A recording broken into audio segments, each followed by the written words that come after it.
Well, welcome everybody in here on Audio Sports Online. I'm Rob Kendall. Thanks for joining us. And if you are just tuning in tonight, we've had a little bit of an issue with the internet here. Well, not a little bit of an issue, a big issue with the internet at Plainfield High School. So we will do our best to work through that tonight and bring you high school basketball. We did bring you the JV game tonight as an audio-only game due to that internet outage. And we're trying to work around that, again, as best we can tonight to make sure that you get all the exciting Plainfield High School basketball action. The varsity game, still got about 10 minutes left before we get started in that. And both teams going through some pregame warm-ups. And the JV game, the Quakers did fall to the Franklin squad by a score of 47-46. 1-point game went down to the final possession.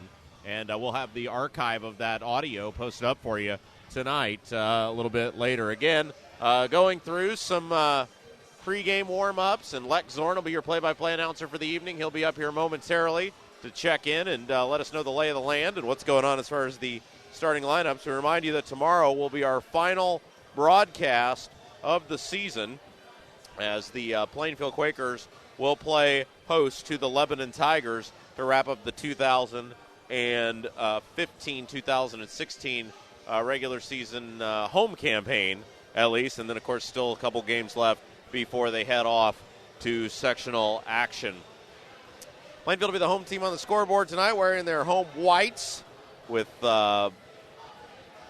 red letters and numbers, blue trim. Franklin will be the visitors. They'll wear the road blues, white letters and numbers. And it should be an exciting evening of high school basketball here on AudioSportsOnline.com. About 10 minutes up on the clock still. I see Leck down there gathering up some starters. And so what we're going to do now at this time is we are going to hear from some of our sponsors that make our broadcast possible, and we will be back with high school basketball.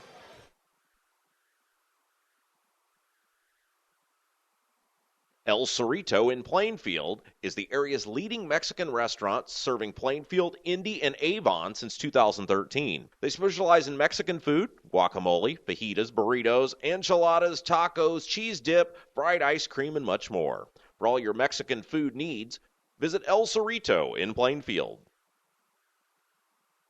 Impact Restoration, your hometown restoration company for all of your fire, flood, wind, and hail damage repair needs. Call 268-6375 for more information. It's time for Plainfield basketball on AudioSportsOnline.com. Tonight's broadcast is brought to you by Prestwick Pet Sitters, Raymond's Alignment Service, Wings Etc., Impact Restoration, Wicker Construction, El Cerrito, and Stoops Buick and GMC in Plainfield. Thank you for listening to Plainfield basketball on AudioSportsOnline.com. Tonight's broadcast has been brought to you by Prestwick Pet Sitters, Raymond's Alignment Service, Wings Etc., Impact Restoration, Wicker Construction, El Cerrito, and Stoops Buick and GMC in Plainfield.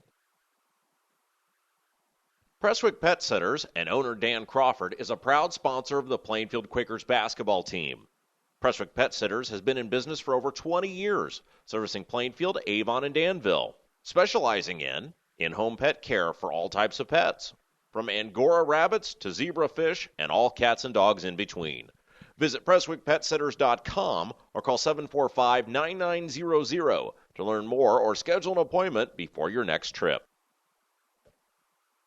Raymond's Alignment Service, Plainfield's complete auto and truck repair since 1995. 3828 Clarks Creek Road in Plainfield. Their phone number is 838-7112. Stoops Buick and GMC in Plainfield, where doing business is simply awesome. For more than 2 decades, Wicker Construction has engaged in building homes, remodeling, and insurance repairs while exceeding clients' expectations in delivering projects with professionalism and integrity. Wicker Construction works closely with you, the client, to understand your lifestyle and construction needs. Call 839-8353 for more information. Wings Etc. Great wings? Sure. But wait, there's more. So much more than award-winning jumbo wings. Stop by our location in Plainfield at 1818 East Main Street, just west of Kroger. You'll get a great big taste of what the Etc. in Wings Etc. is all about. Or call 406-3250 to place your to-go order today.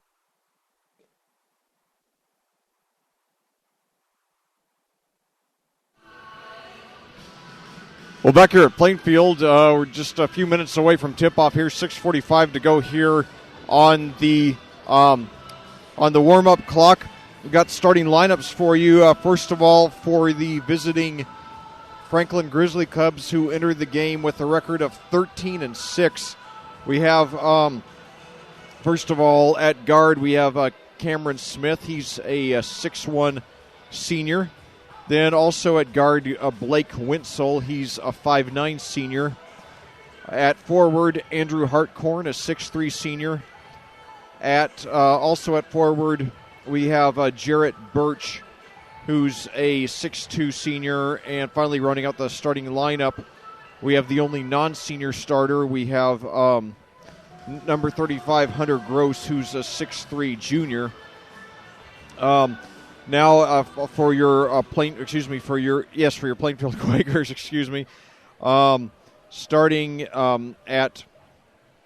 starting at guard, we have Jarrett Hufford, who's a 5'9 junior. Then also starting at guard, we have Keegan Motter, a 5'11 senior, playing his next to last home game. Then at center, we have Connor Brins, a 6'6 junior. At forward, we have Tyler West, who is a 6'2 junior. And finally, of course, Max Krakowski, the leading scorer and rebounder on the team. He is a 6'7 senior. And speaking of seniors, tomorrow is senior day at the unusual start time of 10:30 a.m. for the varsity, for the junior varsity, 10:30 a.m. for the junior varsity game, noon for the varsity game. And it's been, the starting time was originally scheduled for the evening. It was moved up because tomorrow is the girls' semi-state. So anyway, the Quakers enter this game on a two-game losing streak. They actually, the last time we covered them 3 weeks ago tonight, they got a solid win over Decatur Central, and then followed that up the next day with another win. And as right now they're introducing, not sure, I think it's some youth play, some of the Plainfield youth now who are involved in basketball, getting some kind of honored on the floor now. I didn't quite catch what it was, but anyway, after the big win over Decatur Central 3 weeks ago tonight, the Quakers, the Quakers were off of action for 8 days. Then they returned for an afternoon game 2 weeks ago. Yesterday, February 6th, there was a 65-52 win over Shelbyville. That, however, was followed by 2 losses. On February 12th, a week ago tonight, they lost at Greenwood, Mid-State Conference rival, 63-49, and that was followed by this Tuesday night, they lost at Brownsburg by a score of 55-39. So tomorrow's afternoon's game, that'll be their third game in a span of less than 5 days. So, and not to mention their second in just about 16 hours. So fatigue very well could be a factor. And tomorrow's opponent, by the way, Lebanon, is having a very good season. They are 14-8, and even more importantly, they are not in action tonight. Their last game was Tuesday at Danville this week, so they should have an edge in freshness tomorrow. So now 2:30 to go here in the clock on the pregame clock. We have a very big crowd, one of the biggest crowds of the season here tonight, probably in the neighborhood of 1,000 fans, including, I'd say, about 100 from Franklin, who made the trip of about half an hour, maybe 35 minutes or 40, with the kind of traffic that they often have there on 465. So, kudos to everybody who put up with all the hassle to get here. And certainly those of you who weren't able to get here, we hope that we make you feel like you're here. And if you possibly can, we hope you'll get out here to give these seniors a big send-off tomorrow. We have 5 seniors on this team. We have, of course, Max Krakowski, leading scorer and rebounder with 16 points, 8 rebounds a game. Keegan Motter also, as well as Jacob Lautenschlager, Bryson Ellis, and Reese Crawford. So, 1:26 to go now. And fans, still filing in, going to their seats. It's so good to see so many lovely people out here tonight. We would especially like to welcome all the representatives of Indiana's law enforcement community who have chosen to join us at Plainfield High School at this time. We certainly hope you enjoy the game, and please remember, people, that no matter who you are and what you do to live, thrive, and survive, there are still some things that make us all the same. You, me, them, everybody. Everybody. And by the way, it's ladies' night tonight here at Plainfield High School. But anyway, now they're playing the school fight song. The Plainfield faithful standing up and clapping as the teams are on the sidelines, taking some last-minute instructions from their coaches. And I'll tell you, at halftime, I'm going to say a few words about a very special broadcasting icon in Indiana history, Chuck Marlowe, who very sadly died 8 days ago. And I came straight here from his memorial service today. And I would have stayed longer, but I had to make sure I was here in time to get on the air, beat that, rush hour traffic. So now 3 seconds left on the pregame clock, and we're about to pause for the national anthem.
Well, thanks to Plainfield for that lovely rendition of our national anthem.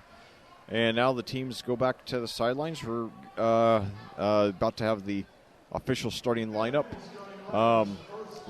starting lineup announcements. So, anyway, let's look at what at the two head coaches of these teams. Plainfield's head coach is Andy Weaver, who is 21-62 in his 4th season with the Quakers. His first season here, they only won 1 game, so they have made steady improvements. Haven't made the kind of improvement that they hoped this year, but they've played better the last few weeks. Especially started to find a few more points. Still need to do a lot of improvement on offense, but they have played solid defense all season. They are going to need to get a couple of scores to step up for next season, for sure. And now we hear Bon Jovi's classic "Living on a Prayer." Amazingly, a song that's 30 years old now. Doesn't seem like it, because I certainly the anthem of my generation. But Certainly, it's great to see that the song's been embraced by the new generation. I know when I was that age, I certainly didn't like a lot of music that was 30 years old. So, but sometimes great music does stand the test of time. So now Keegan Motter just actually threw something into the crowd. It looks like a rolled-up T-shirt, as did Hufford. So maybe they're everybody in the starting lineup's throwing something into the crowd. I've never seen that before. That's pretty cool, though. Rob and I are in the top row, so I doubt we'll be so fortunate as to find anything. But nevertheless, some of them are throwing out more than one item too. Whatever it is, I want one. I've never caught a T-shirt at a game like. Yeah, I haven't either. I did once win a couple of front row tickets to a Pacers game and an autographed Roy Hibbert jersey, though, so that was pretty cool. But anyway, so now we got the teams now coming out. Of course, Kurkowski jumping for the Quakers, and Nolan Smith for the. No, sorry, who is that jumping for the Grizzly Cubs? Can't tell from my vantage point. 35. 35. Okay, 35. Yes. Hunter Gross, who is a 6'2" senior. Once again, the the Grizzly Cubs starting 4 seniors and a junior. So now, let's see, we've got Connor Smith the ball now back over to Gross. Gives it now hands it back to Gross at the top of the key, who passes over. A lot of passes early by the Grizzly Cubs. Now turnaround jumper up and no good by Gross. Rebound to Kurkowski, 7:32 to go. He gives it over to Motter. So now brings it down court, gives it to Hufford. Now over to West. And now down on the baseline over to Motter. So a lot of passes by both teams here in the first minute. Now Hufford inside to Kurkowski. Backs behind the three-point line, then gives it over to West. Now inside, and now it's a loose ball knocked out of bounds to Plainfield. So a minute and 2 seconds into the game, no score. Franklin pulled out the JV game by a score of 47-46. It was a close game all the way. Hufford now with the ball over to Connor Brins at the left perimeter. It takes it into the lane, then passes out to Hufford. 6:50 to go. Now it's short jumper by Hufford, no good. I think it was partially blocked. Now Wenzel brings it up and now it puts it up himself and hits it. About a 12-foot jump shot from Bryce Wenzel. I assume he's the older brother of Blaine Wenzel, who played pretty well for the JV Grizzly Cubs earlier on. So first blood goes to the Grizzly Cubs. They lead 2-0. Now inside to Kurkowski, turnaround jumper. No, he fakes the shot, then this is back out to Hufford, who gives it over to Motter. 6:18 to go, first quarter, 2-0 Franklin lead. Now gives it back to over to Brins, who gives it over to Kurkowski there near the right corner. Now back out to West, over to Hufford. Standing close to the half-court line. Then he takes it into the line. Now back out to Kurkowski, who drives, puts it up, and he draws the foul. It rolled in and out, so he nearly had a chance for a three-point play. Nevertheless, Max Kurkowski going to the free-throw line with a chance to tie it. Unquestionably the star of this team, playing his next to last home game. He's had quite an illustrious career. He should go on to a very solid college career, and his first free throw is up and good. At that, big shout-out goes to Foxy Roxy, Max's aunt up in Wisconsin. She's one of our most loyal listeners and certainly has a lot to be proud of, as Kurkowski's second one is also up and good, tying the game at 2. So Foxy Roxy, thanks for tuning in, and hopefully you'll have a great college career to cheer on your nephew for too. So anyway, now with score tied at 2. The other end of the court, Bryce Wenzel has the ball, pitches over to Cameron Smith. Now we got a three-pointer wide open, and he swishes it.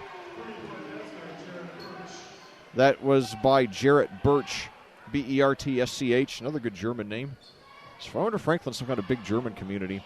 So anyway, now a nice driving layup off the rim and good by Keegan Motter, cutting the lead to 5-4. Motter's first points of the game, 5:10 to go first quarter.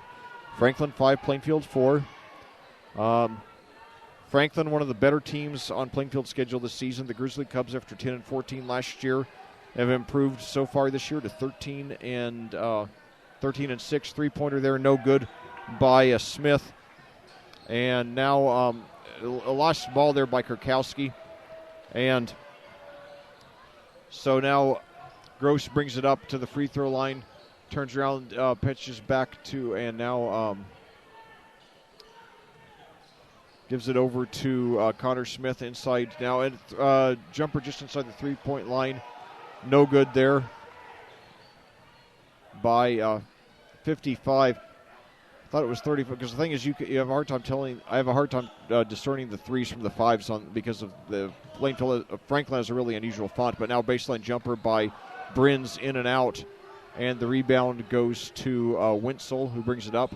Franklin with a 5-4 lead nearly halfway through this first quarter, and now a steal and Hufford comes away with it at the midway point in the quarter. Gives it up to Motter, back to Kurkowski, back to Motter. So now 3:48 to go. Low scoring game so far. And now Motter tries to go between two defenders, and we got a whistle here with 3:42 to go.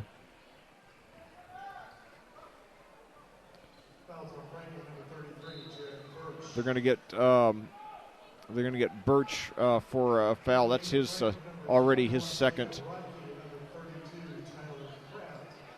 Tyler Kraft into the game now. He scored 10 points in the JV win.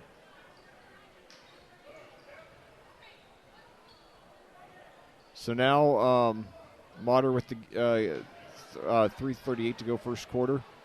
Is heavily covered. Now gives over to Kurkowski, back to Motter. 3:30 to go. Franklin with a 1-point lead. Now he drives into the lane, pitches over to for a three-pointer attempt. No good off the front of the rim by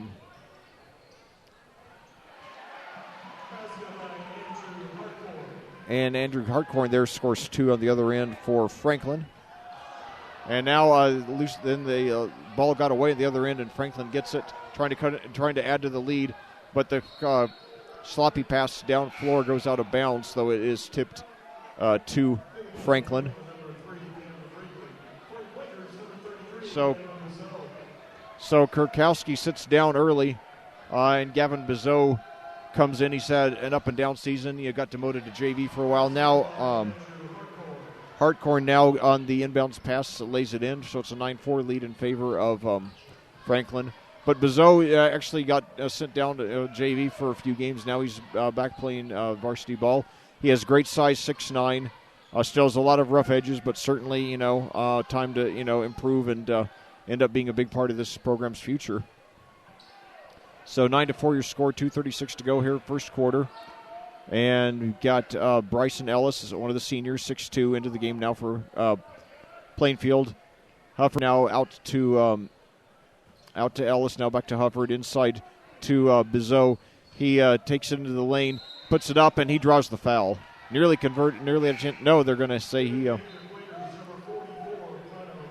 And now Brins back into the game. And Motter will sit down. And now we've got into the game for Franklin. We have number 21, Jacob Rockey, Rockey. So Cameron Smith now with the ball for Franklin. Pitches it over to Hunter Gross. Cameron Smith now over to Tyler Kraft. Kraft at the top of the key now over to Jacob Rockey. Now over to Cameron Smith, back to Hunter Gross. The Grizzly Cubs not in any hurry. Now it drives into the lane, but pitches back out. Got Rockey with the ball now over to Smith. It's guarded by, and now we've got a whistle here as Gavin Ritter's played. He started off the season on JV. He's worked his way up to the varsity squad. Had some good moments. Also a standout wide receiver on the football team. Never forget his 69-yard touchdown reception against Roncalli in the sectional championship year before last. That helped the Quakers nearly pull off the upset. Anyway, 1:11 to go now. So Cameron Smith with the ball, guarded by Ritter. Now pitches it over to Gross. Now back to Rocky. Inside to Cameron Gross. To Cameron Smith, who drives, tries to draw the foul. And I think they're going to give it to him. So let's see. It's going to be on Ritter. That will be Ritter's second foul, coming with 55.4 seconds to go here in the first quarter. So Cameron Smith steps to the line. His first free throw is up, and it is good. That's his first point of the game. 4 of the 5 starters have scored now for Franklin. Kurkowski back into the game now. Ellis and Hufford, sit down. Motter back in as well. And so Cameron Smith hits them both. Hunter Gross, the only starter who has not scored yet for Franklin. Oh, excuse me. Yeah. Okay, 11-4 your score. Franklin leading. 50 seconds to go here. Now Motter bringing it up for the Quakers. Kurkowski now with the ball at the right perimeter, inside to Bizot. Thinks about a turnaround jumper. Then patches it back out to Brins. 35 seconds to go. Brins takes it in, and he draws the foul. That's the his shot nearly went. So it's a couple of missed 3-point play opportunities the Quakers have had here in the first quarter. 33.4 seconds to go. No, they're saying it's a non-shooting foul. The foul's against Hartkorn. So now Kurkowski into Brins under a ferocious double team. He pitches out, and we had a steal, but Kurkowski saves it for the Quakers. 23 seconds to go in the quarter. Hands off to Motter. 20 seconds to go now. Tenacious defense early in the early going by the Grizzly Cubs, only giving up 4 points. Now Motter over to Bizot. Back to there's a three-pointer, no good there by Tyler West. 8 seconds to go now, and Franklin can hold for the last shot. And a layup attempt, no good. And with 1.5 seconds to go, the ball is knocked out of bounds to Franklin. Boy, Plainfield struggled on offense for most of the season, but I've never seen them swarmed like this on defense. This is a heck of an effort for Franklin. So now inbounds and now did it count? They threw it into Hartkorn. Yes, Hartkorn got the inbounds pass and laid it in. So at the end of one quarter, your score here at Plainfield, the Franklin Grizzly Cubs 13 and your Plainfield Quakers 4. Yeah, definitely not the start like that Plainfield was looking for. Down 9 at the end of the first quarter, and we talked about how at times their offense has sort of fallen asleep throughout the course of the year, and as you said, just a stifling defense from the Franklin team, and now they lead by 9 at the end of 1. Yes, that's right, and it's been a very balanced attack for Franklin. Andrew Hartkorn leads the way with 6, followed by Jarrett Bursch with 3, Bryce Winsel with 2, and Connor Smith with 2. For Plainfield, Kurkowski and Motter have 2 points apiece.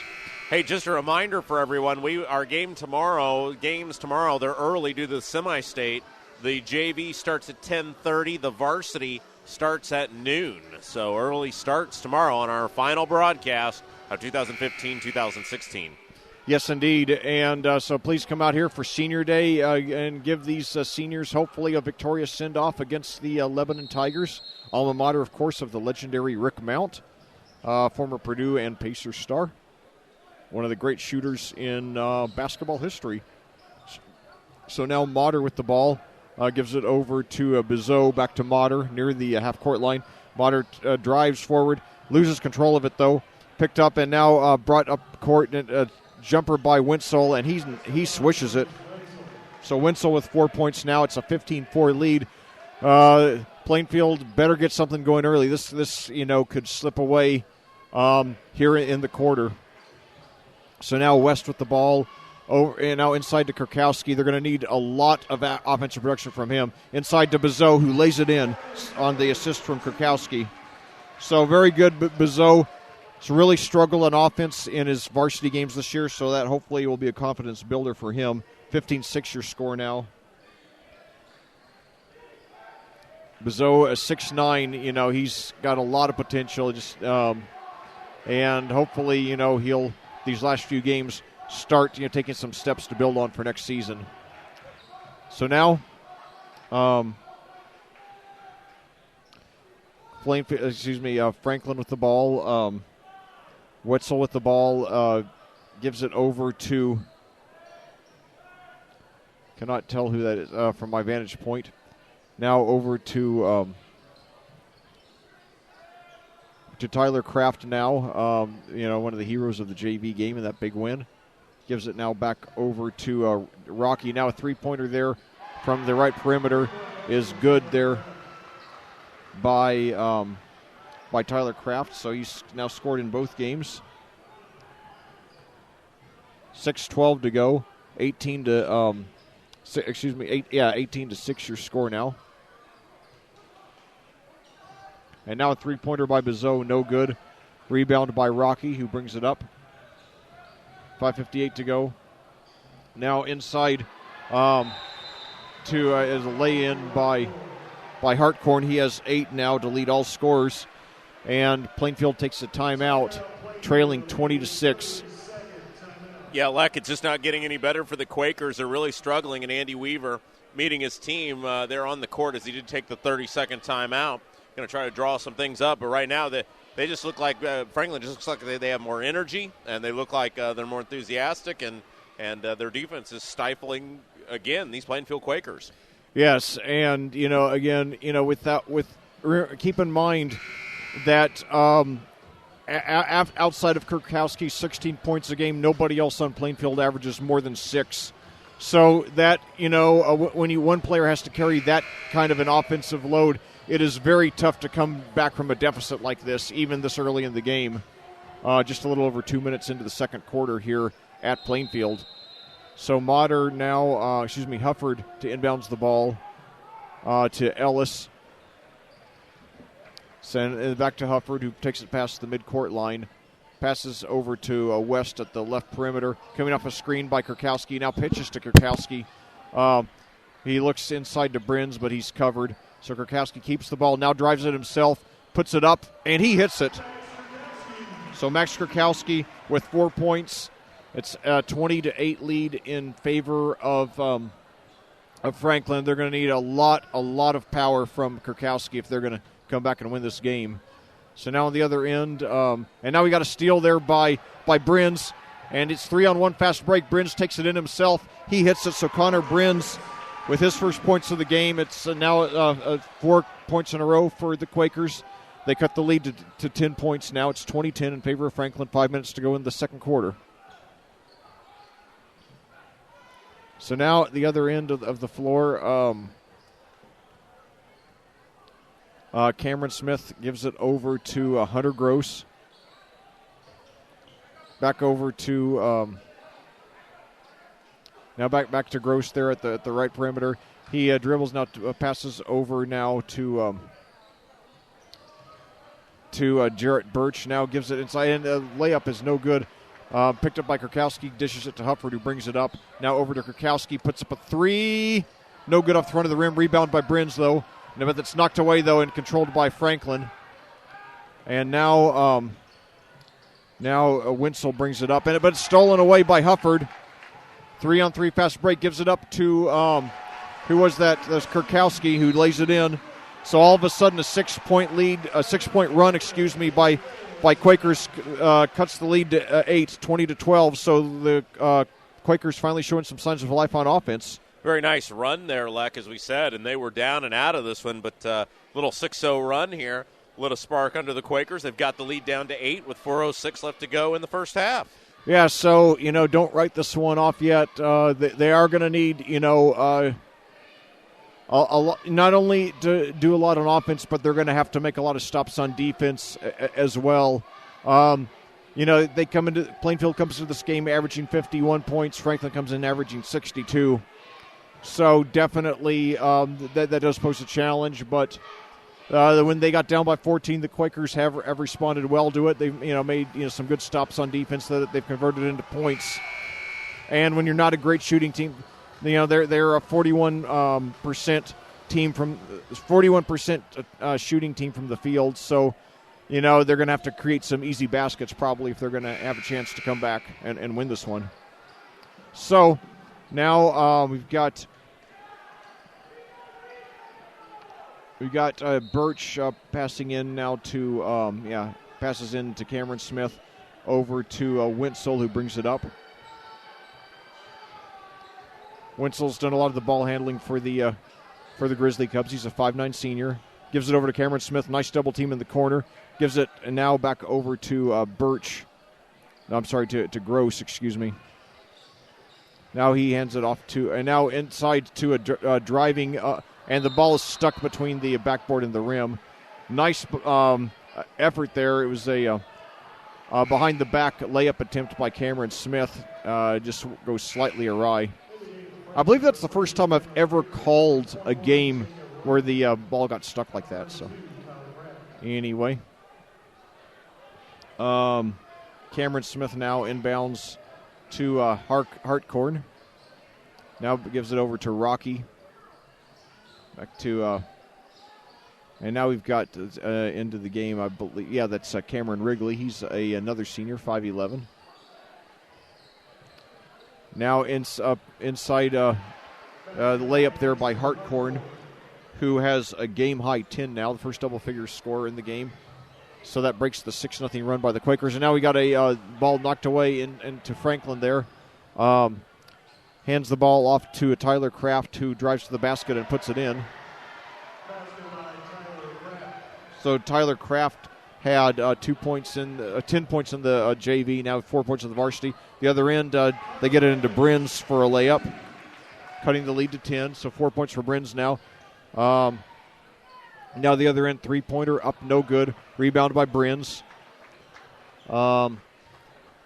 Plainfield does have a size advantage, but they've had a size advantage probably every game this year, and usually have not taken advantage of it. Let's see if they do tonight. And now we've got a foul there against Plainfield. 24-14 your score in favor of Franklin. The Grizzly Cubs, again, a very good team coming into the game with a record of 13-6. So Ritter back into the game now, as is Luca Goli. Hufford sitting down. So 24-14 your score. Franklin leading. They have the ball. 2:32 to go here in the second quarter at Plainfield. Next to last home date of the season. So now in the other end, Rocky with the ball. Pitches back out to Cameron Smith. Hands it back to Rocky, guarded by Luke Goli, playing his first action of the evening. Another guy who's worked his way up from the JV squad during the season. So now Rocky with the ball coming off a screen there. And Rocky drives it, loses control though, but then gets it back. Now it pitches out to Tyler Kraft for a three-pointer, who hits it. So Kraft, could end up, and now we got a near steal on the other end. Goalie lost control, but they're saying he was fouled. Well, they're going to get Rocky there for the foul. Hey, Leck, Franklin's done a good job of keeping that distance between themselves and Plainfield. Every time Plainfield gets that lead down under double digits, Franklin has a response. Indeed, they do. So 27-14 your score now. Luke Goli with the ball for Plainfield. Pitches out over to Gavin Ritter. Back to Goli at the left perimeter. Oh, and there's a little miscommunication. He passed to Brins, but who had already started driving to the basket, and it goes out of bounds to Franklin. 27-14, Grizzly Cubs lead, 1:37 to go, second quarter. So now, cannot tell from my vantage point who has the ball. But Okay, it's Jacob Rocky there. And he pitches over to Gross there now, over to Cameron Smith, back to Gross. 1:17 to go. Now over to Cameron Wrigley, who pitches inside. And a turnaround jumper there by Gross, no good. Rebound by Brins. 1:06 to go. And then Brins brings it up himself, showing some good ball handling skill for a big guy. Oh, but another second consecutive position in which there was a miscommunication. Ritter started running, and Brins went ahead and threw it to where Ritter had just been standing, so it goes out of bounds to Franklin. So it's 2 consecutive possessions. There's a miscommunication there. It's something to work on in practice. And on the other end, Cameron Smith makes a layup as he's fouled.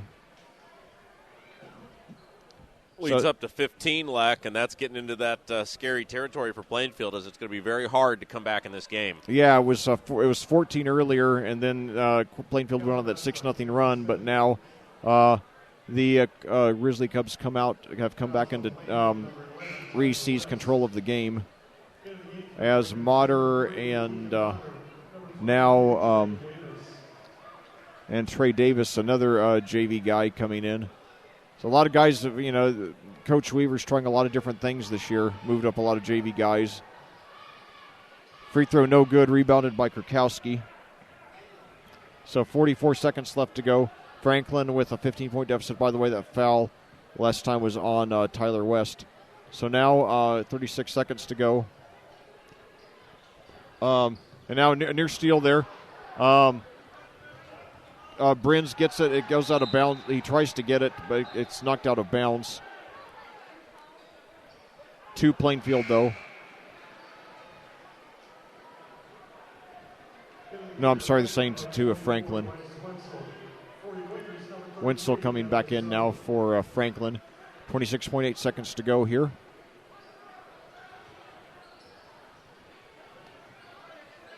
So now Motter guarding, and now nearly steals it. But then they find a wide open, and so Tyler Kraft lays it in. Now he has 9 points. He scored 10 in the opener, so he's 1 point away from having a rarity, which is double figures in both the varsity and junior varsity game. With 3 seconds left now, 3-pointer by Kurkowski, no good.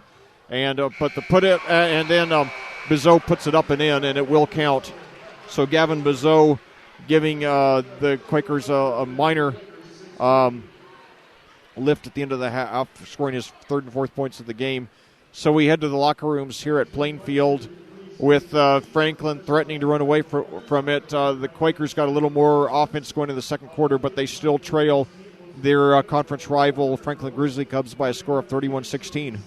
Yeah, like as you said, that was a nice little boost there at the end of the quarter. We'll see if Plainfield can turn that momentum into Denton, this 15-point Franklin lead at the when we begin the third quarter. Let's take a break, hear from our sponsors. We'll be back with the second half here on AudioSportsOnline.com. El Cerrito in Plainfield is the area's leading Mexican restaurant, serving Plainfield, Indy, and Avon since 2013. They specialize in Mexican food, guacamole, fajitas, burritos, enchiladas, tacos, cheese dip, fried ice cream, and much more. For all your Mexican food needs, visit El Cerrito in Plainfield. Impact Restoration, your hometown restoration company for all of your fire, flood, wind, and hail damage repair needs. Call 268-6375 for more information. Prestwick Pet Sitters and owner Dan Crawford is a proud sponsor of the Plainfield Quakers basketball team. Prestwick Pet Sitters has been in business for over 20 years, servicing Plainfield, Avon, and Danville, specializing in-home pet care for all types of pets, from Angora rabbits to zebra fish and all cats and dogs in between. Visit PrestwickPetSitters.com or call 745-9900 to learn more or schedule an appointment before your next trip. Raymond's Alignment Service, Plainfield's complete auto and truck repair since 1995. 3828 Clarks Creek Road in Plainfield. Their phone number is 838-7112. Stoops Buick and GMC in Plainfield, where doing business is simply awesome.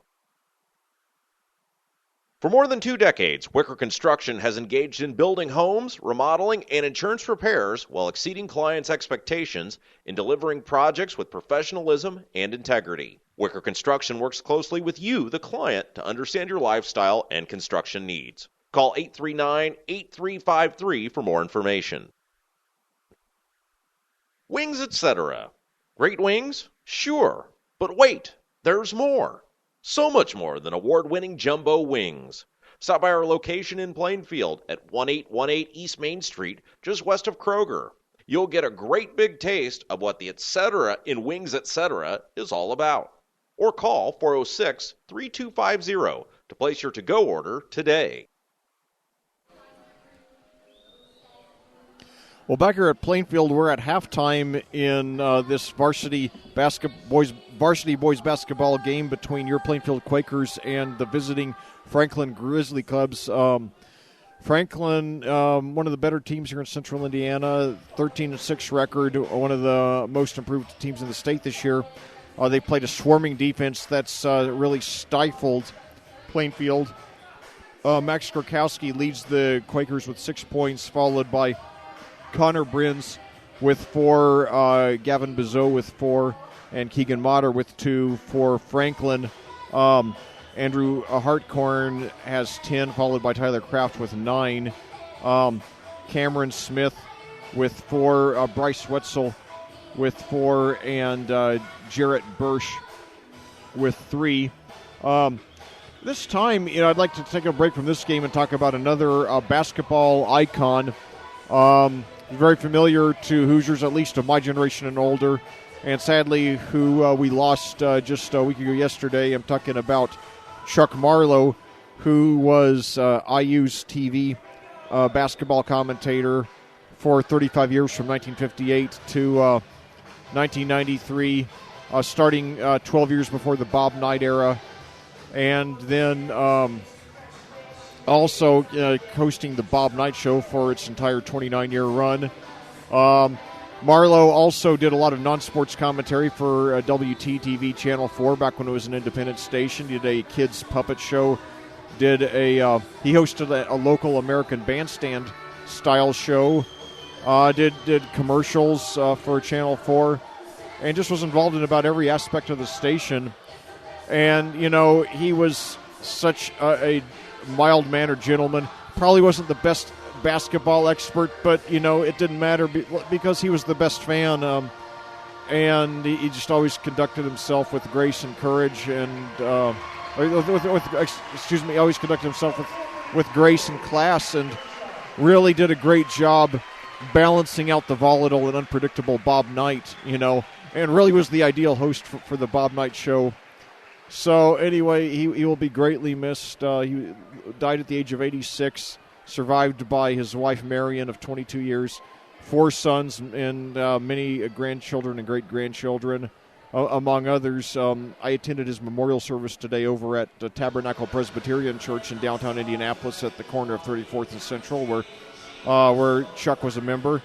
And he was eulogized by his 2 sons who were there at the memorial service, Ben and John, as well as by the minister of the church who seemed to know Chuck very well, and each gave accounts of different aspects of his life.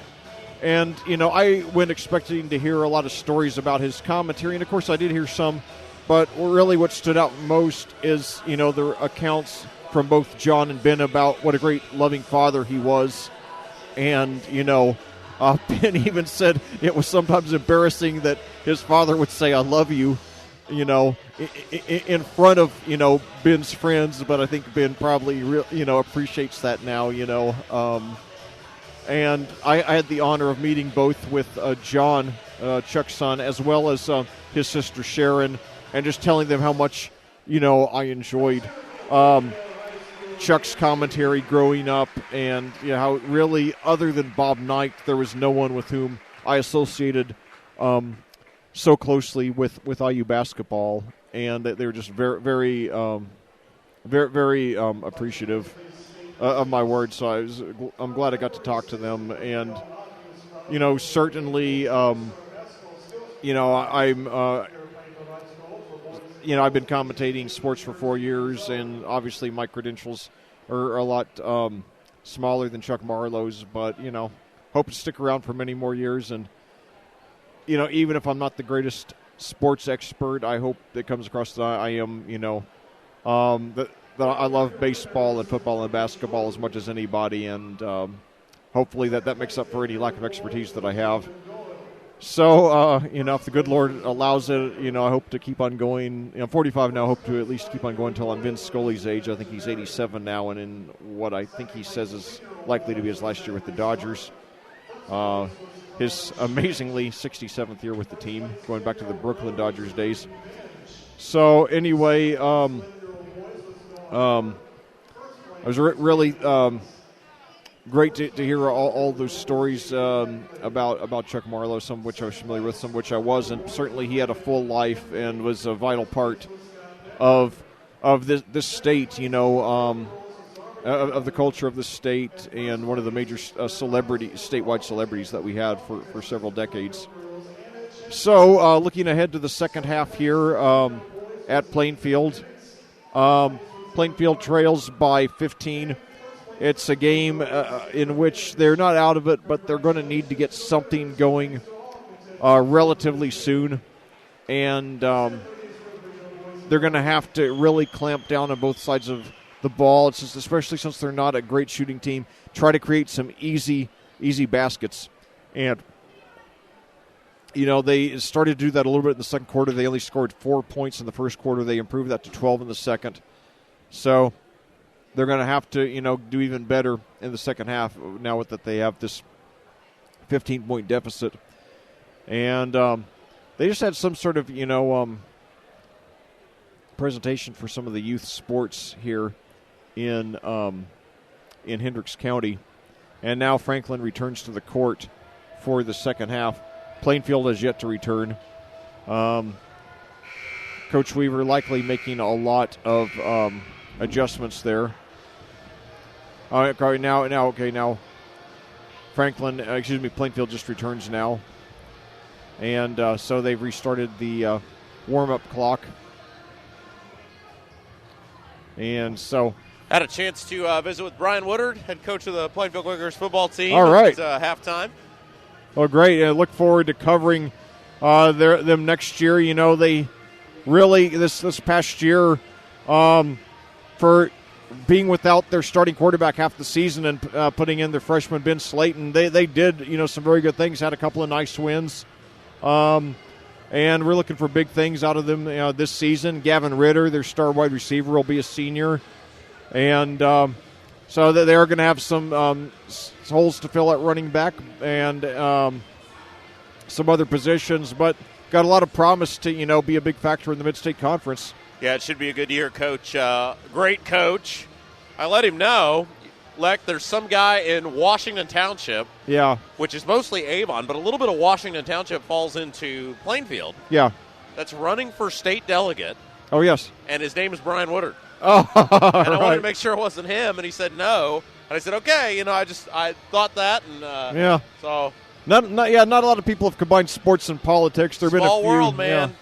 Yeah, there've been a few. I'm trying to think. Let's see, Tom Osborne, Jack Kemp, J.C. Watts, Lynn Swan tried. Yeah, Heath Schuler. George Allen's dad. Oh, right, yeah, the governor of Virginia. That's right. George Allen was the governor of Virginia. Of course, his dad was the Washington Redskins guy. Yeah, that's right, yeah. And George Allen was also a senator from Virginia, too, I think.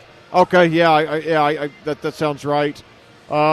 Steve Largent, Hall of Fame wide receiver, served in Congress there in Oklahoma. That's right. There were a lot of people for a long time who thought George Allen was going to become president of the United States. Yeah, he was on a big path there until I think he got beat by was it Jim Webb? Maybe it was Jim Webb. I think that beat him in 2006. Whenever a Republican lost. Yeah, I didn't remember that, but I do remember when Digger Phelps was threatening to run for president. Never did. That would have been interesting. But anyway, yeah, that's probably there. Not too many athletes have crossed over effectively into politics. Obviously, Jesse Ventura Yeah. I don't know if you'd consider him an athlete or not. I mean, wrestling is you have to be athletic to do it, but. And he's a rare example of politician/sports commentator because he did the Tampa Bay Buccaneers, and then later the XFL. Vince McMahon's wife tried to run. Oh yeah, Linda. Yeah, she ran for Senate up in Connecticut. And then the one that everybody always thought was going to happen, I'm sure it is not now, was everybody thought Tiger Woods. Had the natural look to become a politician someday if he ever got bored with golf. But I'd say Tiger probably did himself in. Indeed, he did. Yes, in many ways, but. All right, so let's see. Starting the second half here, Hufford with the ball now in the right corner. Pitches over to Motter, back to Hufford. Inside to Kurkowski. Posts up, turns around, puts it up, and he hits it, and he's fouled. So just the way this half needed to start off for Plainfield. Now, of course, we're talking to Chuck Marlowe's son today. Reminded me that, there was a time when Bob Knight probably could have run for governor and won. Probably the most famous person in the state for about a quarter of a century. Yeah, I saw you went to Chuck Marlowe's funeral today. Memorial service actually, but yeah, it was a great experience, and I had the privilege of meeting with his son and his sister and just telling him how much, how many great memories I had of Chuck, when I was growing up. Was that a public thing or? Oh yeah, absolutely. So, no good, and now Kurkowski gets the rebound. So Hufford now on the ball at the other end. Plainfield lead cut to 12. Inside to Brins.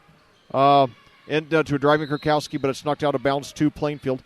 It's going to be a big couple minutes here for Plainfield. If they can get this thing back to 8 or 6 as we head towards the fourth, they'll be right in it. If it goes the other way, they're not going to have much of a chance. Yeah, so Motter now inbounds to West. Puts up a 3. He hits it. That's what they needed. West with his first points of the game. So a 6-0 run by the Quakers to start off the half. They cut the lead down to single digits, 31-22 your score. Yeah, going back, that's 3 unanswered baskets for the Quakers. Going back to that shot at the end of the half by Bizot. Yeah, that's right. But anyway, so now. So yeah, that is the biggest run of the game for Plainfield. You're right. So now inside the other end, we got a nice block there by Kurkowski, but then on the rebound, and now Kurkowski, another block, so 2 blocks now. But then the third time's the charm. Hartkorn puts it up, 33-22 your score. Now on the other end, now I think they're going to get Kurkowski for offensive goaltending. He tried to put in a layup, but I think they said he interfered with it.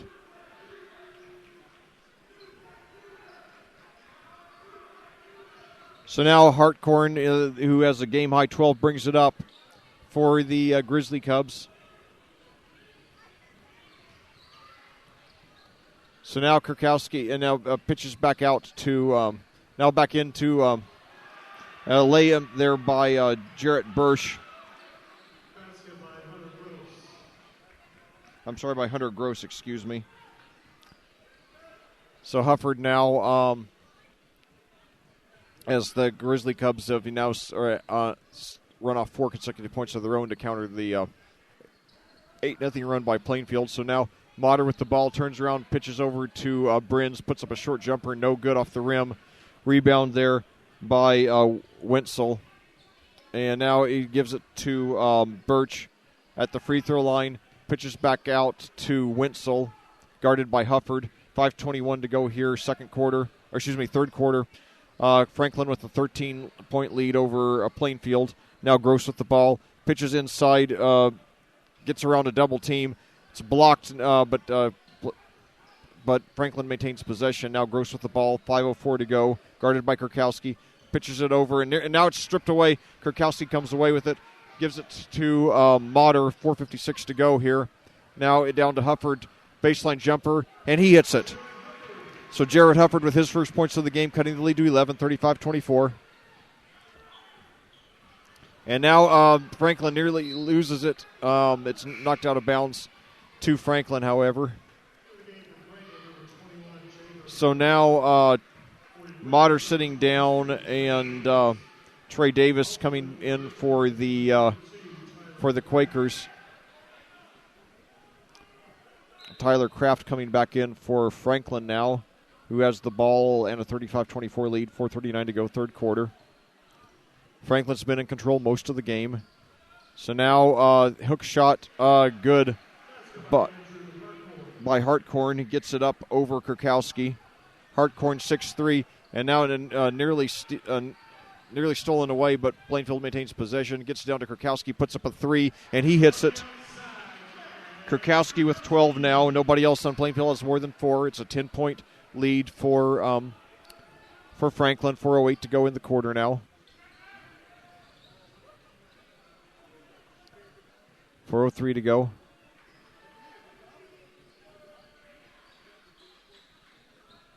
So now 3:55, and now the pass is knocked out of bounds to Plainfield, so they'll have a chance to make it a single-digit deficit again. Now Bizot coming into the game for Brins.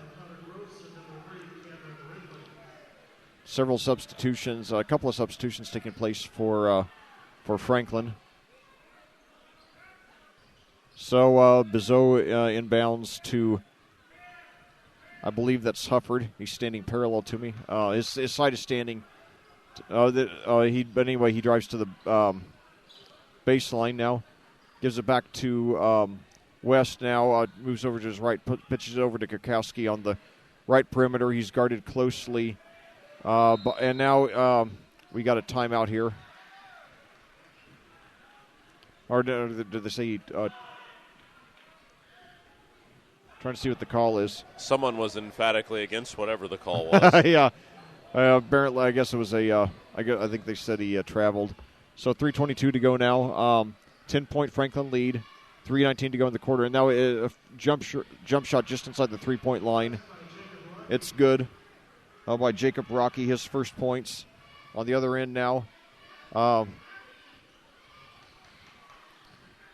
Now over to West near the baseline.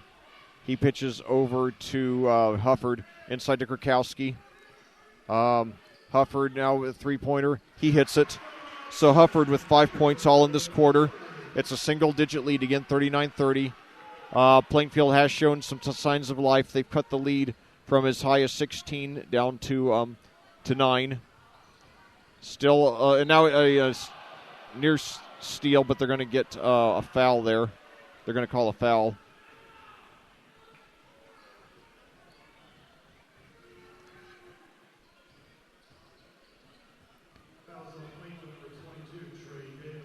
Trey Davis is his first foul. First foul of the half, by the way, by Plainfield, coming nearly 5.5 minutes in. So the first free throw is up, and it is good there by Rocky. So now Kurkowski sitting down, Brins coming in. Going to be pretty sure that Kurkowski will not be out for long. With a 10-point deficit, the Quakers are going to probably need him to have any chance to win this. As the second free throw is also up and good by Rocky. He has 4 now. Hufford brings it up. Plainfield with the ball, down by 11. 2:28 to go, third quarter. And now we've got a reach-in foul against number 3, Cameron Wrigley. So inbounds now by Trey Davis over to Hufford. Brings it past the midcourt line.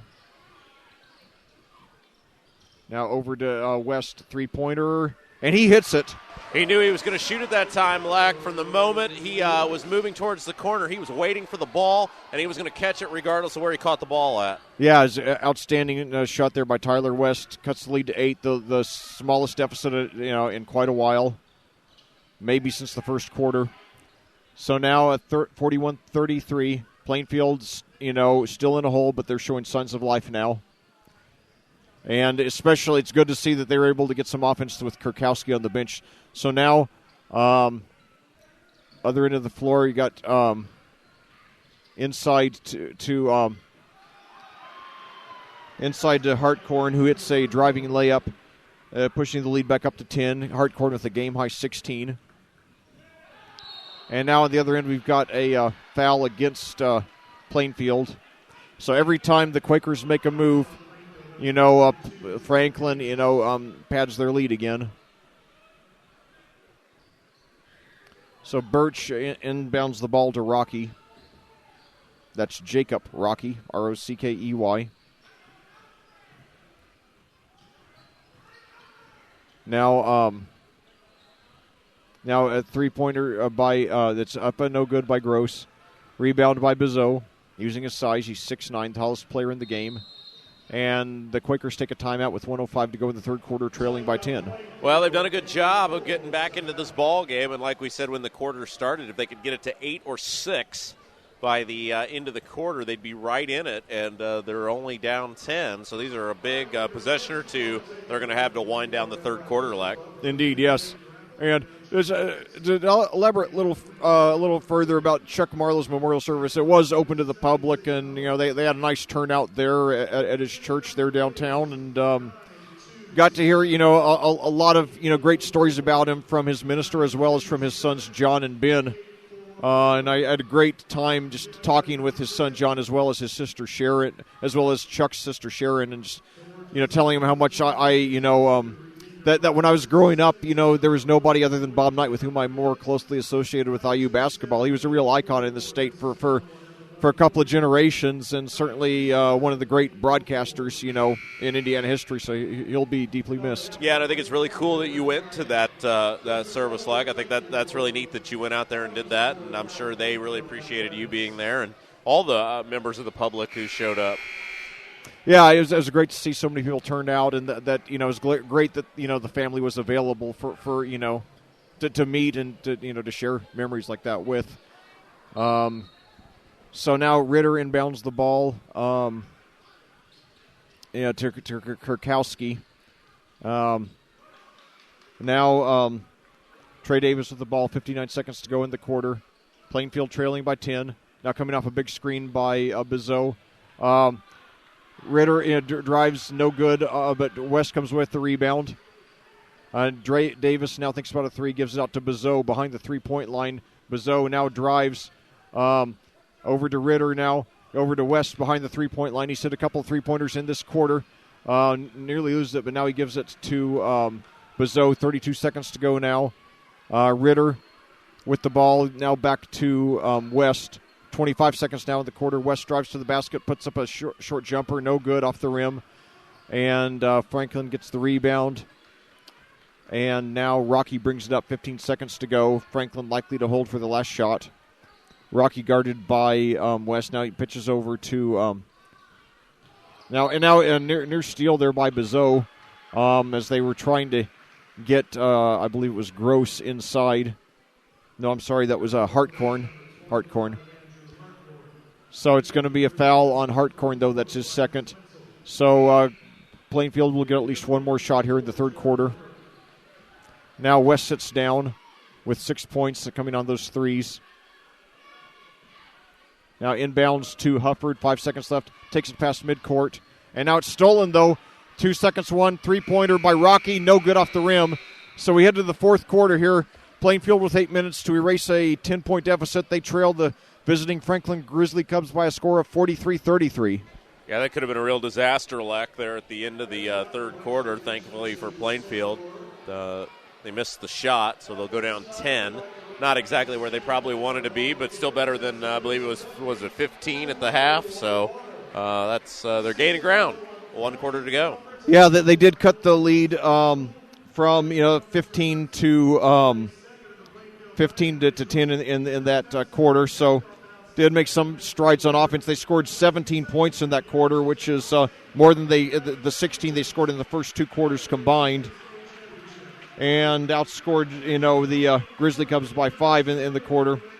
But Rob, I was just saying at halftime, one thing that you got to give Chuck Marlow credit for was that he managed to really balance Bob Knight for the entire 20-year run of the Bob Knight Show. I mean, that's not an easy task to, host probably in the neighborhood of 400 to 500 episodes with Bob Knight being as volatile and unpredictable as he was. So, Was it Saturday mornings or Sunday mornings? Sunday mornings, wasn't it? Yeah, because I remember as a kid very fondly watching those. Yeah. And Knight looking so disinterested the whole time. Yeah. But, yeah, Marlowe kept the show alive, and, he had to endure a lot of, a lot of retakes that they had to do because of Knight's language. But, he was a perfect gentleman through the whole thing. And so, that's certainly, it was a great part of Indiana culture for nearly a third of a century, the Bob Knight Show was. So, anyway, so back to action here. 7:35 to go. No scoring here in the fourth quarter yet. And let's see, we got a call Moving against screen. Okay. Hey, Leck, I noticed you're growing your hair out. Are you doing that for your movie? Yes. Yeah, I am. Yeah, I'm trying to get it to the length of that painting of William Clark. So I will be so glad in about it's the last weekend in April when I go out there to Missouri, and I'll be so glad to cut this stuff off. So anyway, for those of you who don't know what I'm talking about, just look up a painting of William Clark online, and I'm trying to get it to that length. So glad okay, I'll get back to action here. We have to miss 3-point shot by Trey Davis. Didn't quite live up to his name on that shot. So anyway, 7 minutes to go. No scoring yet in the fourth quarter. And so now Kraft with the ball. Has 9 points. He had 10 points in the JV game, trying to get the double-figure mark in both of them. So now we got Cameron Smith takes the ball, drives all the way in, draws the foul on Brins and hits it. That really hurts because that'll put the lead back to 12. They ran, now we're almost a minute and a half gone in the fourth quarter, and those double-digit leads are very hard for Plainfield to pick up quick. And what's disheartening, you've got Cameron Smith, 6'1", just taking the ball easily on as he hits the free throw as well. Basically, he's 6'1", and he scored on Connor Brins, who's 6'6", so just another example where Plainfield has just struggled all season long to take advantage of their superior size. And so they trail by 13 now.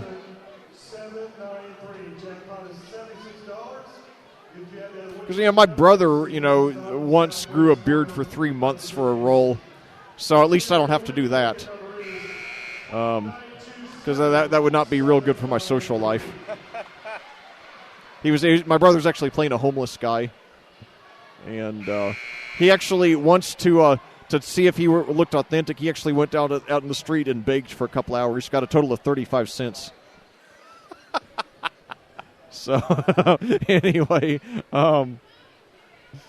did he legit go to a major populated area? Oh, in L.A. Yeah, he lives out near Los Angeles. So yeah, he did it on the streets of L.A.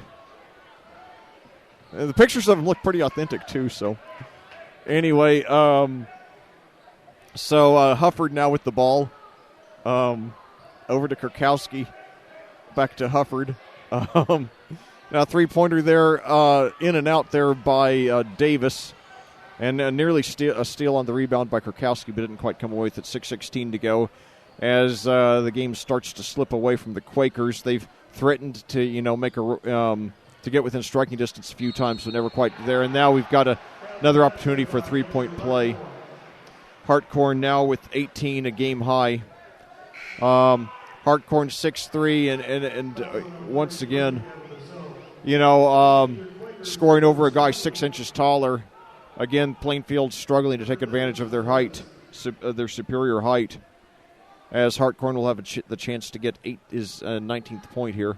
Yeah, the lead now extended to 15 with 6 minutes to go. It's going to be very tough for Plainfield to get back in the ball game. Indeed it is, yeah. Not impossible, but, they'd have to hit a barrage of three-pointers, which they're not a team, who's got a real good they're not the kind of team who normally does that. West has hit a couple of tonight, but now Kurkowski get the ball over to West, does put up a three. Off the rim, no good. Rebounded there by Hartkorn. So now it's a 15-point lead in the ball, under 6 minutes to go. Fans starting to file out here at Plainfield. Hopefully they'll, get back on the track on Senior Day tomorrow against Lebanon, although the Tigers enter the game, I believe, with a record of 14-8. They're a 3A team, but, I've had some really good victories this year. So 5:14 to go. Now we've got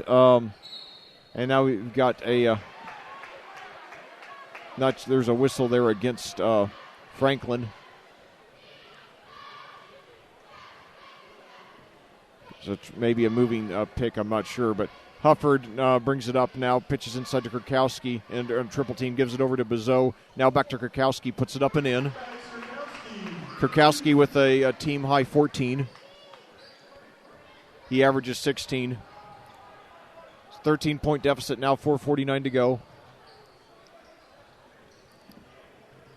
So now Wenzel with the ball for the Grizzly Cubs.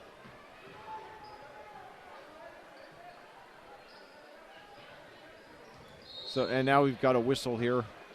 No, they got I think they're going to get to Plainfield. I think they're going to get Bezeau for a reach-in. That's Bezeau's second foul. Fifth on the Quakers for the half.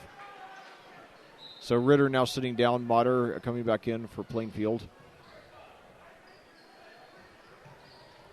So Wenzel with the ball now brings it up. Gives it over to Tyler Kraft. 4:21 to go. Now over to Wenzel. Back to Kraft. Plainfield playing, aggressive defense, but and now we almost had a steal there as we hit the 4-minute mark here in the quarter, down by 13. And now a drive to the basket, and it's I believe partially blocked there by Kurkowski, but now Motter lost the control on the other end, and Franklin has it again. So just the Quakers just have had too many missed opportunities tonight, that being one of them.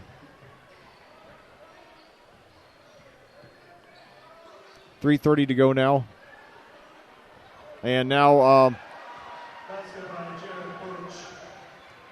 Birch now with a field goal to push the lead back up to 15. He has 5 points now. Plainfield takes the timeout.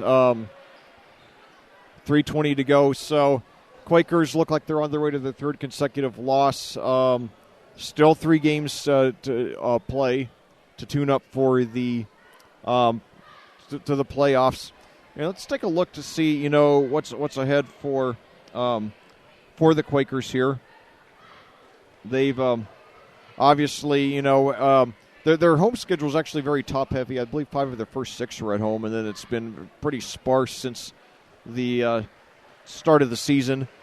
But nevertheless, we've had a lot of really great home crowds here, and hopefully we'll have a great one despite the unusual starting time tomorrow. Plainfield plays in Sectional 12 in Class 4A, and they're in the sectional with Terre Haute North, Terre Haute South, Avon, Mooresville, and Brownsburg. And let's see, Plainfield's played a couple of those teams this year. They lost to Avon in the opener 49-47, and then lost to Terre Haute North 53-38. Then they lost the rematch to Avon 65-49 back in the Hendricks County tournament, and then lost Terre Haute South 56-54. And then to Brownsburg 15-39, so they don't have any wins this year over the sectional opponents there, as we get a lay-in, a bank shot by Keegan Motter, who draws the foul. 3:08 to go, cutting the lead to 12, or 13, excuse me. So the Quakers, having not beaten any of their sectional rivals this year, will be an underdog in that sectional, but, one shot to advance matchup. You never know what's going to happen, especially if they do draw that first round bye, which is very advantageous. And then, especially if you get the win in the semifinal round, and then as Motter hits the free throw, then you play the championship game against a team playing its third game in 5 days, and fatigue can really be a factor. So now 3:03 to go, and now double teaming Cameron Smith now gives the ball over to Rocky, who's played the majority of the game coming off the bench. Now back over to Cameron Smith near the mid-court, and now inside to Hartkorn, for the lay-in. He has 20 now to lead all scorers on the other end of the court. Now Brins with the ball. Takes it himself, and it's stripped away, though. And that should just about do it. But although you got a steal there on the other end by Motter, who brings it up. And nearly loses control. Does lose control. And now I think we're going to have a jump ball. I think that's the first jump ball we've had this game. The possession arrow favors. Well, and you got to hand it to Plainfield Elect. They continue to hustle. They continue to fight. Yeah. And, even though they're down, they're still giving it their all. Yeah, I mean, they're not a team that's had any, lack of effort this season. They just have not had much offensive firepower. And they haven't figured out a way to take advantage of their superior size. That's something, can be sure that Coach Weaver's going to continue to work on. And a couple of the, they do lose Kurkowski this year. They do, however, return Gavin Bizot, sophomore, 6'9". So, if he continues to work hard and improve, he can be a very big part of this team the next couple of years.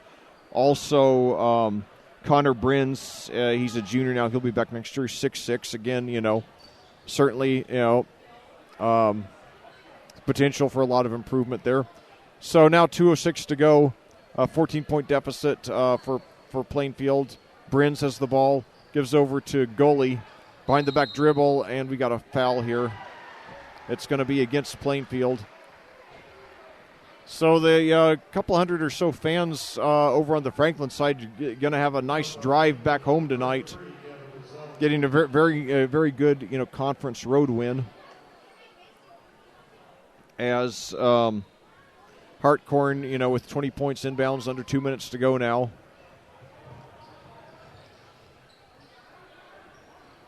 And so now we got this steal, though, there by Plainfield.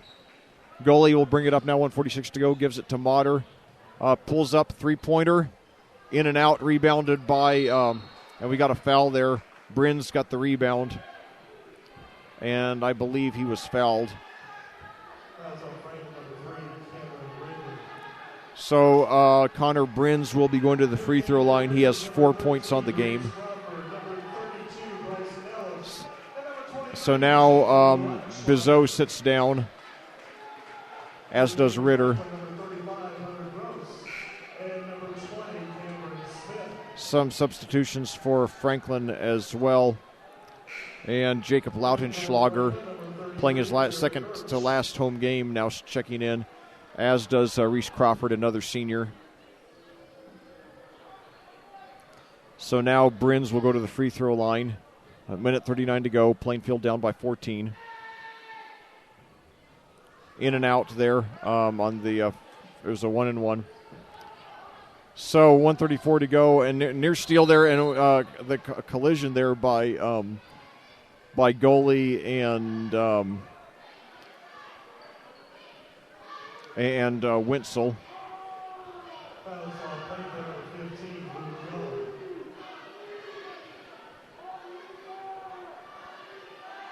So, disappointing 10th game, home game of the year for the Quakers. We will be back for the finale tomorrow. We hope you'll join us here in person, or at least on audiosportsonline.com, as the first free throw is up and good, pushing the lead to 15, 1:32 to go.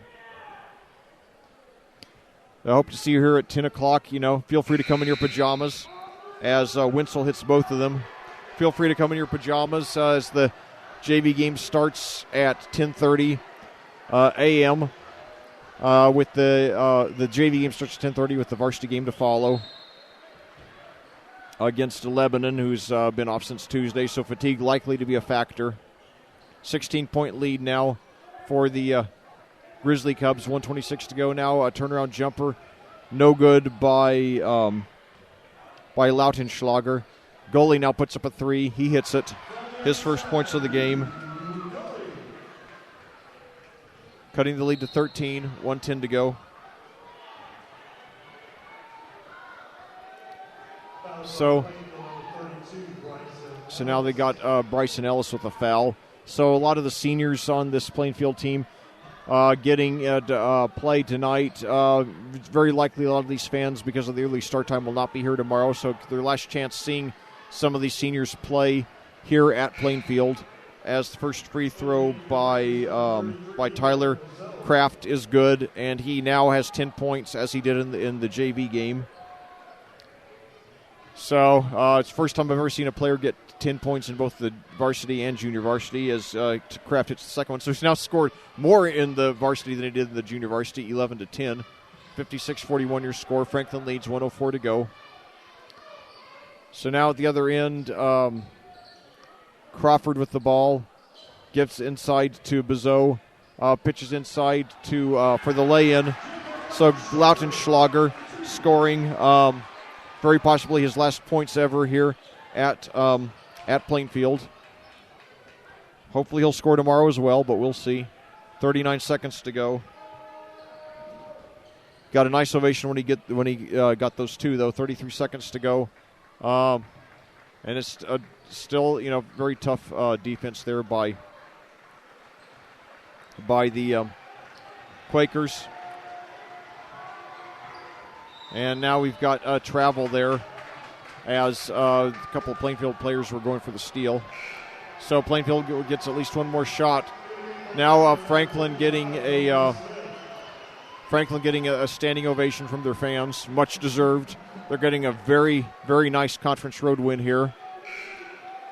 19.1 seconds to go. So now Lautenschlager with the ball into Crawford. Brings it up. Three-pointer up and air ball.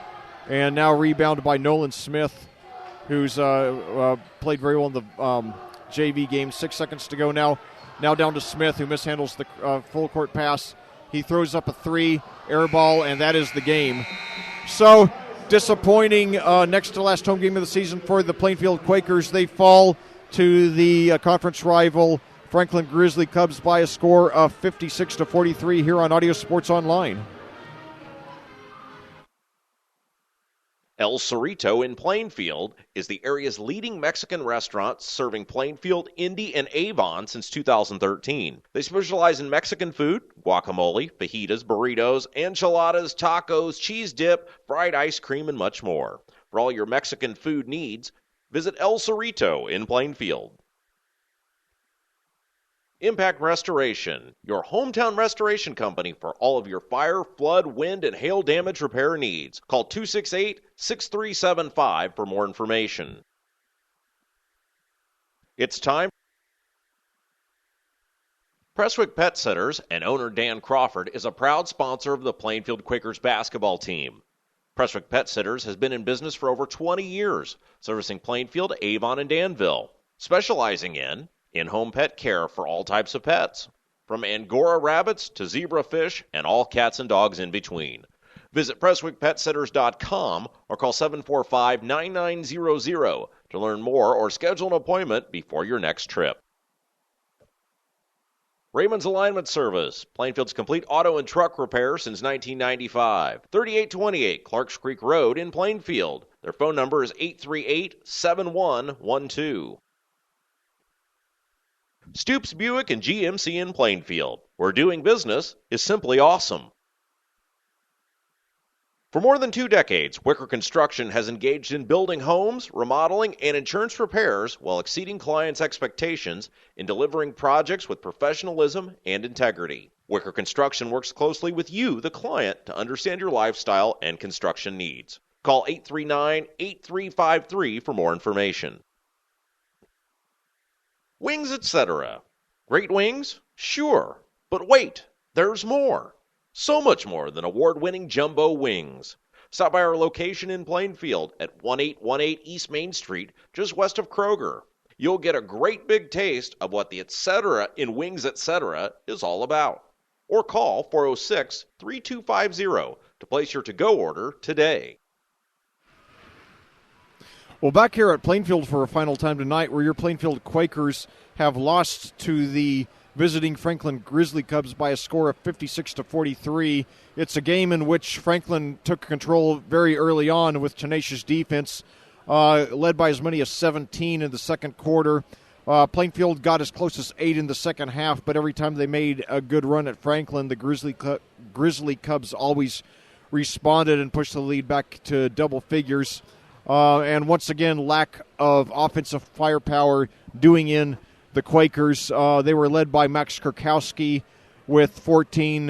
He was the only Quaker to hit double figures. He was followed by Tyler West with 6, Keegan Motter with 5, Jared Hufford with 5, Connor Brins with 4, Gavin Bizot with 4, Luke Goley with 3, and Jacob Lautenschlager with 2. Meanwhile, for Franklin, Andrew Hartkorn led all scorers with 20, followed by Tyler Kraft with 11, Cameron Smith with 7, Bryce Winsel with 6, Jarrett Birch with 5, Jacob Rocky with 4, and Hunter Gross with 2. So, don't forget, tomorrow we have Senior Day here at Plainfield at the very unusual start time of 10:30 a.m. for the JV and noon for the varsity. We hope you'll get out here to give a nice send-off to the 5 seniors, Max Kurkowski, Keegan Motter, Reese Crawford, Jacob Lautenschlager, and Bryson Ellis.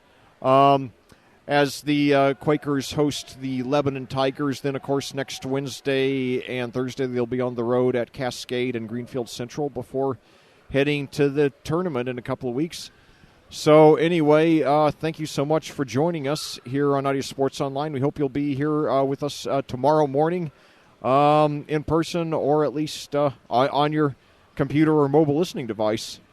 All right, well, that is going to do it for us. Special thanks to Lex Zorn for his great job tonight on play-by-play of both games. He'll have those tomorrow as well. So for Lex Zorn, I'm Rob Kendall saying have yourself a great evening. Good night.